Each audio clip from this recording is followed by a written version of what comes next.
Mon ex-petite amie m'a quitté pour ma meilleure amie et maintenant, ils veulent que je fasse partie de leur cortège de mariage. C'est de ouf.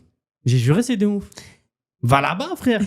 Il n'y a aucun cortège. Hein. Il y a 3 ans, Josh, mon petit ami depuis environ 1 an et demi, a rompu avec moi parce qu'il avait des sentiments pour Anna, ma meilleure amie.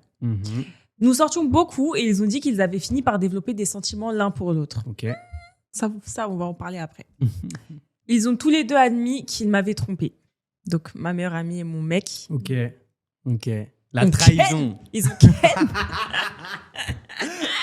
La trahison. Je les ai tous les deux bloqués. Je me suis concentrée sur mes études et j'ai trouvé un emploi avec un bon salaire. Josh et Anna ont essayé de me contacter au début, me disant qu'ils voulaient toujours être amis avec moi, mais je les ai bloqués. Maintenant, je vis dans la ville voisine de notre ville natale. J'ai eu une merveilleuse opportunité d'emploi, alors j'ai déménagé, mais j'ai aimé être assez près pour rendre visite à mes parents et à mes autres proches. Ok. Il y a environ 1 mois, j'ai entendu parler de leur mariage par un ami commun.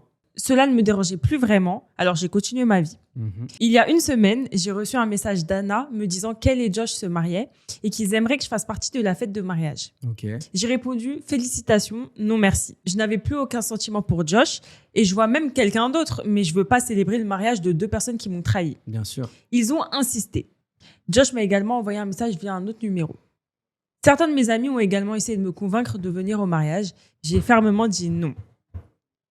Même ma mère m'a appelé pour me demander si j'allais et quand j'ai dit non, elle a semblé être déçue, mais elle n'a pas insisté. Tout cela est assez bizarre pour moi. Pourquoi voudriez-vous que votre ex-petite amie, ex-meilleure amie, la fille que vous avez trompée, fasse partie de votre fête de mariage ? Bien sûr. Cela devient assez incontrôlable parce que je reçois plus de 20 à 30 appels par jour et textos de leurs amis et de leur famille à propos de ce mariage. En fait, tout le monde veut que je sois là. J'ai capté. Alors toi, t'en penses quoi ? Moi, je pense que je ne viendrai pas. Frère, pourquoi tu veux que je vienne sachant que tous les deux, vous m'avez trahi ? Ouais, je n'ai même pas de débat, Shona. Ils sont chelous, C'est en des fait. ouf. Ils sont trop chelous. Et les trahisons comme ça, la meilleure amie là, ah là là là là. Mais moi, désolé, moi, dans les histoires comme ça, pour moi, c'est la meilleure amie le pire. Bah oui, bien sûr, je suis d'accord avec toi, c'est la meilleure amie le pire. Non, en fait, il n'y a pas de pire parce que les deux, c'est une dinguerie. Non, pour moi, c'est la Mais c'est ta la meilleure meilleure amie. amie, en vrai, après, ça dépend. Hein. Mais normalement, tu lui dis tout, tu vois, tu lui racontes tout et tout. Alors Et qu'en elle te fait secret, ça. elle a kiff sur, Waouh. elle kiffe sur ton boy, sur ton boyfriend.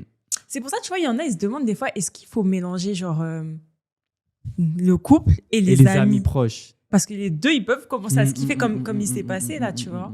Moi, je pense que oui, il faut mélanger, tu vois. Après, tout dépend de tes amis, frérot. En vrai, si tu as des amis qui sont vicieux comme ça, c'est que c'est pas des bons amis. Ouais. Et en vrai, de vrai, c'est une bonne chose.